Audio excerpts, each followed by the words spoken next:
So we are going to give our review of episode 7 of House of the Dragon, titled Driftmark. TJ, I'll throw it to you, man. What did you think? Good.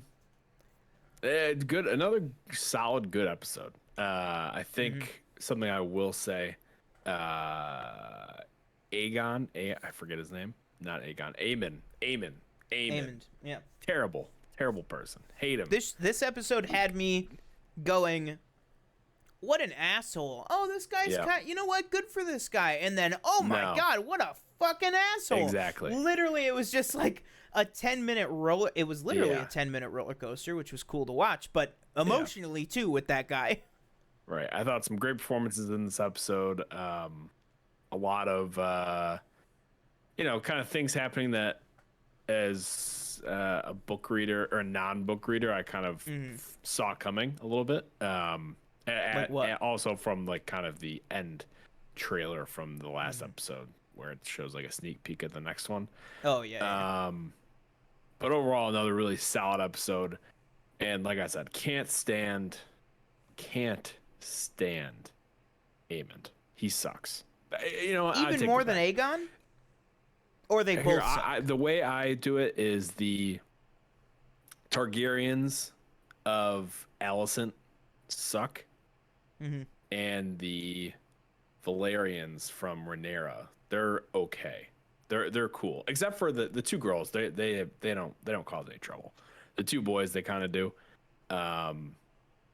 So Yeah. but I'm still more Team Rhaenyra, I'd say. I don't think I think if you're Team Alicent, I don't know.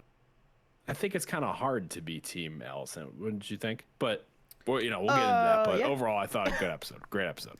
Yeah, I 100%. I think it's. I would hard is one word for it. I think if you're Team Green, if you're on Team Hightower, I think you might have a few screws loose.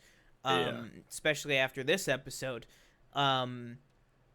Yeah, I mean, I thought it was just an absolutely fantastic episode. Really, House of the Dragons now officially really feels like Game of Thrones because it has its pitch black, I can't see anything episode. Which I don't know about you, and I saw somebody on TikTok that was like making a joke, like, "Oh, I can't see I can't see what's going on," and the one comment was like, "Y'all need to invest in some good like HDR TVs." And that might be the only reason I was able to see what was going on is because I have a decent TV, I guess. Because I mean, it wasn't like pitch black or anything for me. Like it was light enough where I was like, oh, okay, I see what's going on. Yeah. I agree. I don't know if it's just because I'm watching it on a better TV than I watched the Long Night episode, but I really honestly didn't have too much of a problem seeing it. I do think that it was very dark. I think it was unnecessarily dark. We know from, set pictures and stuff, this was some of the first stuff they ever filmed for this show, and that it was filmed during the day, so it was shot day for night, basically. And I don't know why they did that. I wonder if maybe it was just some sort of production need or something like that. But for me, I do think, even though I could see it, I do think it was distracting. Because it just felt kind of unnecessary to me. I was like, why is it like this? It does not need to be like this. That was kind of my thought on it over and over again. But that being said, I didn't really have an issue seeing it. But just talking about the actual episode here, too, I really loved it. I thought that really this show has done so many great things about, not even having dialogue, honestly. Yeah. And I think that the first 10 minutes of this episode, it might even be more than 10 minutes, but the first 10 minutes of this episode, I thought were absolutely fantastic in the fact that, basically didn't even need to have any sort of dialogue. We just saw all these different people, all the looks and interactions at, again, spoiler alert, at Lena's funeral, which really was kind of the centerpiece, the focal point of this episode, which I thought was great. And then, you have great moments with Viserys, again, still hanging in there. My guy's still hanging on. Reaching out to Daemon, saying, listen, come back to King's Landing with me. Again, with these brothers, it's just the more time passes, everything is forgiven. It's not one of these relationships that I think they're ever going to have a full break of, like, we're never going to speak to each other ever again. Right. Every time they fight, every time Daemon gets himself banished, they always, come back together. Viserys is always ready to, re-embrace his brother and bring him back, into court, into the fold, all that stuff. And I really, really liked that in this episode. And I like that Daemon, has that kind of great moment with Matt Smith playing it where he says, like, I need nothing. Like, he was like almost having like a super emotional reaction, which is not something that Daemon normally has, because I think that Viserys really is just genuinely trying to reach out to his brother, and I think that Daemon doesn't respond well to that kind of genuine emotion. Yeah. But yeah, and then obviously we had so much happen in this episode. Then Daemon and Rhaenyra, basically the three big things were Daemon and Rhaenyra finally, fully hooking up, deciding to get married. Then Aemon claiming Vhagar as his own dragon, which I thought was an incredible sequence. I thought that was really awesome, and really well done as well. And then obviously the fight, kind of just the absolute tense stalemate that kind of happens with Alicent and Rhaenyra, with Viserys just kind of finally losing it on everybody. Another great moment in this episode, early on when Viserys goes to leave the funeral and he calls Alicent Emma. Did you notice that he called her? I didn't. Yeah, he said he called her Emma as he was leaving instead of Alicent, which I thought was just like incredible, and shows that his physical body is deteriorating, and now his mental state is starting to deteriorate as well, which kind of leads into some things that we see for the upcoming for next week. But out of kind of those three main things, because we are going to keep it shorter here, what did you kind of think of those? Give me your thoughts on kind of the altercation, Aemon with the dragon, and then inevitably Daemon and Rhaenyra finally getting together, tying the knot. Yeah, so the Aemon thing, just to start off first, I was like, oh, okay, like he's finding a dragon. Obviously it looks at first like he may be burnt to death, but he was able to tame it and flies on it and everything.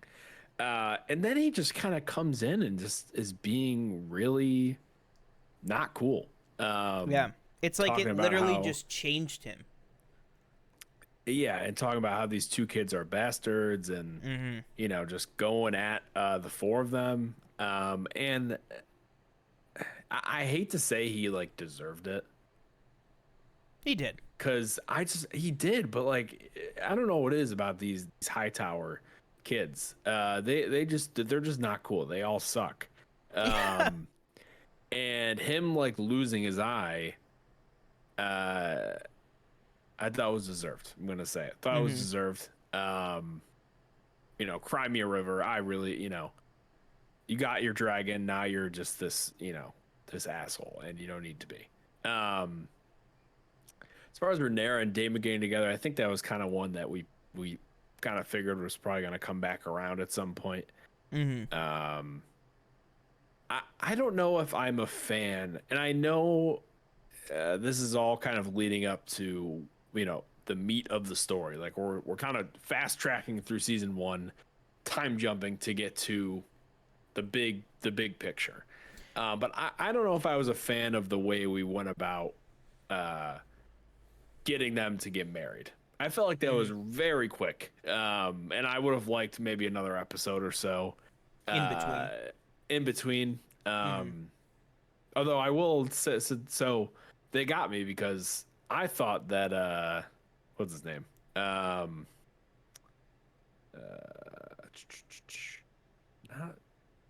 I can't. Where is his name? Rhaenyra's husband. Oh, Laenor. Laenor, yeah, Sir Laenor. Yeah. I thought he was dead, and then he pops up with his head shaved at the end. I was like, oh, I guess he's not.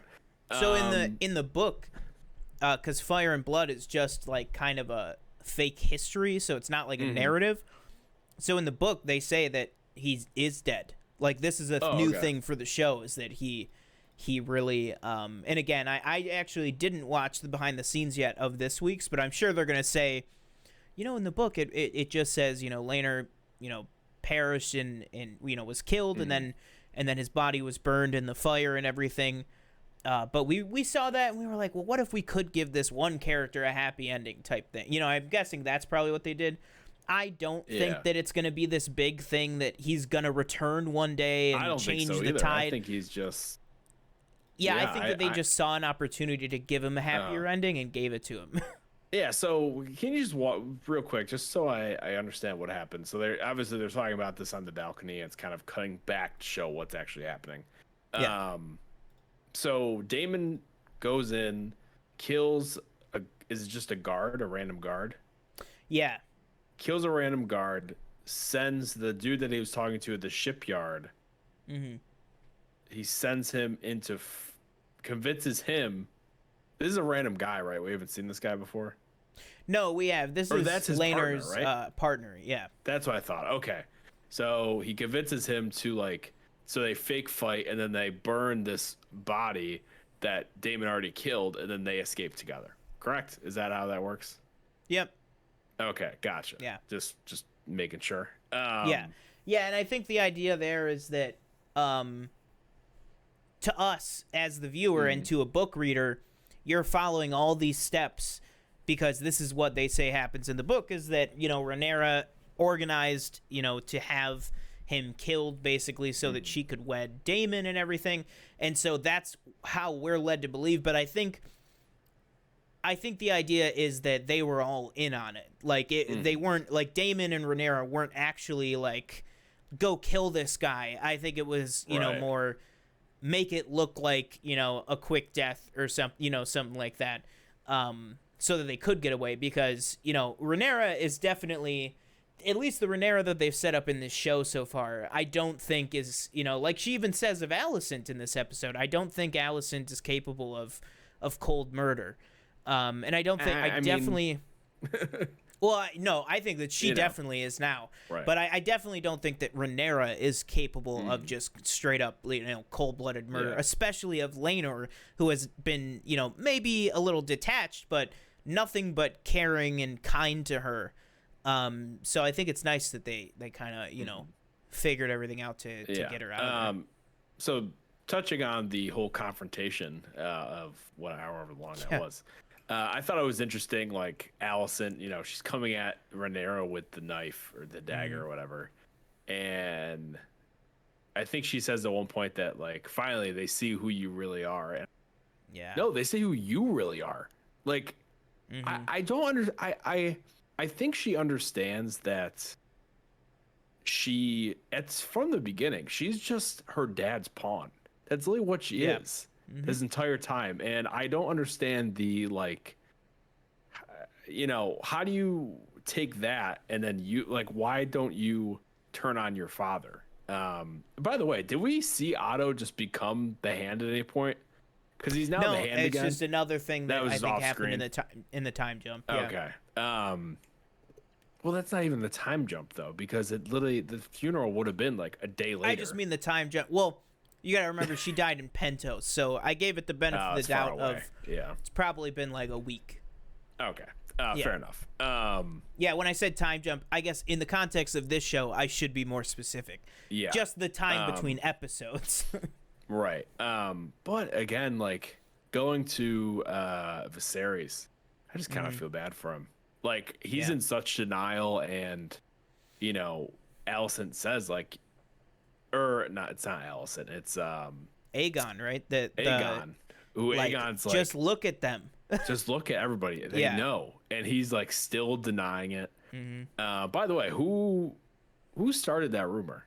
Because Aaron first looks at, or sorry, Aemon. Well, I don't think it is a rumor, but well, obviously, but Aemon looks at Damon or at Alicent. In terms of putting it in the kids' heads, definitely Alicent. Yeah. Oh, okay. Did we see that? I don't remember that. Well, I mean, I mean, not that it, she just talks about it all the time. I don't need it, right? I don't need it to be shown to me. I'm just saying, like. Yeah, I think it's just that she talks about it all the time. Right. It's like all she can think about. Yeah, and so that really, like, that's what gets me most about Alicent, is that she is very, like, she is going after Rhaenyra, and she's obviously with Viserys, and she wants her kids to kind of be next in line and all that stuff. Yeah. But it's like, you see, right, like, from the beginning, you were put in this position by your dad in order for you to gain power in this household, as well as, prop him up as well. Like, you're the chess piece that's just being moved around by other people. Yeah. And I think that's really why she really snaps in this episode is, like, what she says to Rhaenyra is, this is everything previous. You don't care about, the rules of the law. You disgraced Kristen Cole. You did all these things. Your children are bastards. You can't even do your duty to your husband and your family to have proper children. And then really, all of this, Rhaenyra is so bad because she can't even respect, the crown and her family and her duties. Yeah. But in this episode, really the truth comes out, which is, it's not that she cares that Rhaenyra doesn't respect those things. It's that that's not the life that Alicent got. Alicent did get the life of being a pawn, being locked in a castle to pump out heirs, just basically having this life of service. And that's why she's pissed. I think that's something too that you could see, like, just between those two characters, is where Alicent is kind of that what women in this world are expected to be, and then Rhaenyra is like the complete opposite, and she's trying to blaze like her own trail, kind of like Daenerys. Again, that little connection right there. Obviously they're both Targaryens, but do you feel that Larys has some sort of, is he just loyal, or do you think he has some sort of like feelings for Alicent? That's kind of it, because at one point, I forget who comes up and says it, but they're at the party and they're like, Larys doesn't stop staring at you. Oh, it's Kristen Cole, like, yeah. I think it's Kristen. Is when he says, like, he hasn't stopped looking at, and Alicent kind of dismisses it like, well, he's the new Lord of Harrenhal. It's it's a look of admiration and respect or whatever, and it's like, okay, but I definitely think it strikes me as a little more, he's been compared a lot to like Littlefinger, but I think you or somebody said like that actually he strikes a little bit more like Ramsay, more than Littlefinger. But I do think he has that Littlefinger kind of relationship like he did with Sansa with Alicent, of like, this woman is powerful and whatever, and I am falling in love with her, and kind of an obsession, like an unhealthy relationship with her and everything, that I don't think is going to be reciprocated anytime soon, buddy. But I don't think so, and she even says to him, and oh my God, the crazy moment with Alicent being like, she was just so steadfast in, she took one of my kids' eyes, Sir Kristen, go give me, she says, bring me the eye of Lucerys Valerian. And it's like, oh my God. And I gotta give props where props are due. Our guy Kristen, who has fallen to the dark side, said, homie, I'll protect you. I'm not, I don't slash kids' eyes on when people tell me to. You know what I mean? I'm a king's guard, not your like sword.